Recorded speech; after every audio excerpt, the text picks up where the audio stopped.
E noi qui siamo i padroni. Io ho sempre detto che la nostra non era un'occupazione, la nostra era un usucapione, che è diverso, visto che ci siamo dal 1978.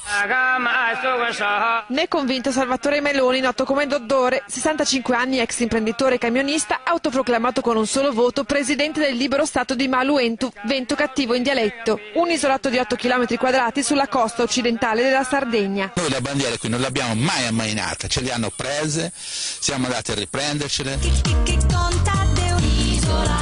Oltre alla bandiera ha nominato 5 ministri e coniato una moneta. Abbiamo fatto già battuta moneta, spendibile ovvio solo qui nell'isola. Peccato che sull'isola ci sia solo lui, un sogno, l'indipendenza totale, è diventato una missione di vita, che gli è costata anche 9 anni di carcere. Io sono l'unico in Italia che ha l'interdizione perpetua, che non può votare per reati politici.